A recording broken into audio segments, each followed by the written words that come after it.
Bonjour tout le monde, j'espère que vous allez bien et que vous passez un bon week-end. Bienvenue dans cette vidéo Gaming News. On va commencer par les stocks. D'abord, côté Xbox, ça commence à bouger. En tout cas, on est dans la dernière semaine avant Noël. Xbox, ils gênent très bonne source. Voilà, ils ont fait un point stock sur Twitter. Ils ont dit, nous ne savons pas quand arriveront les prochains stocks, mais une dernière vague est en cours pour fin 2020. Donc, les sites à surveiller, c'est Fnac, Boulanger et Cdiscount. Je vous ai fait aussi un screen du Discord de Console Fun. Ils disent, voilà, bonne nouvelle, une tonne de Xbox Series X arrive.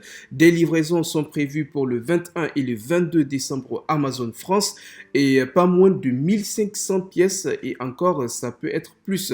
Du côté Amazon Allemagne, ce sera plus de 5000. Donc franchement, si vous avez envie de prendre une Xbox Series, je pense que ça va pas poser en tout cas problème.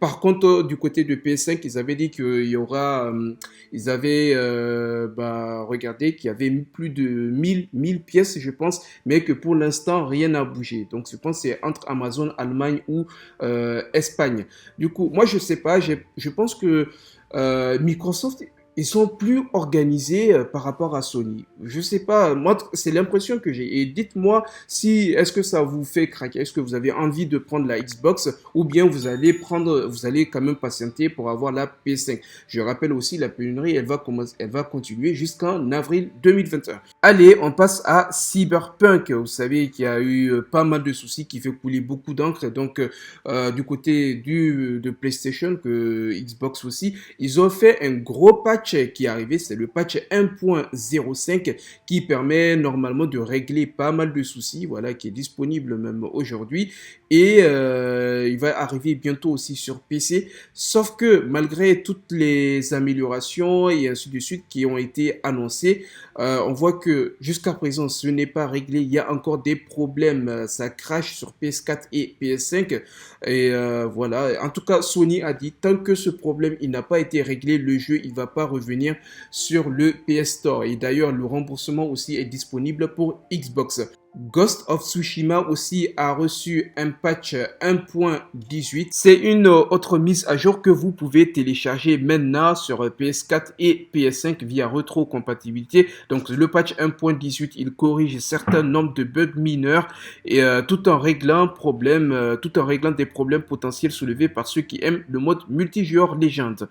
Alors le développeur il écrit afin de répondre à ces commentaires, nous ajoutons de nouvelles options. Field Party qui offrira la possibilité de définir des paramètres spécifiques lorsque vous essayez de trouver d'autres joueurs. Ce nouvel outil vous aide à remplir votre partie pour des missions de survie, d'or et de cauchemar, des missions Nightmare Story et oui, les 3 chapitres de The Tale of Hyrule Raid. En utilisant ces options Field Party, vous seul ou avec un ou deux membres dans votre party, vous pouvez rechercher des joueurs pour compléter votre groupe de 4 en fonction de vos objectifs. Cependant, il avertit que l'utilisation de cette méthode peut signifier qu'il faut plus de temps pour trouver des alliés appropriés. C'est parce que d'autres joueurs devront correspondre à vos spécifications. Et c'est pas encore fini, il y aura 4 skins qui seront ajoutés. Donc ce sont des armures. Il y a l'armure God of War pour la classe, je suis désolé pour le bruit, c'est le chat qui est en train de jouer. Donc l'armure God of War pour la classe samouraï, Horizon Zero Dawn pour la classe chasseur, Shadow of the Colossus pour l'assassin et l'armure Bloodborne de Ronin. Vous pouvez débloquer chaque ensemble en accomplissant n'importe quelle histoire ou mission de survie avec la classe de caractères correspondant. Ces armures seront disponibles pour le 15 janvier 2021. Et enfin, on va parler de Fable, vous savez, qui a été annoncé lors du Xbox Game Showcase. On apprend que Anna McGill vient de rejoindre Playground Games. Alors, je vous mets son Twitter. Elle a travaillé sur Control et Dishonored, la mort de l'Outsider. Voici son petit message. Elle dit: Fable tient une place spéciale dans mon cœur.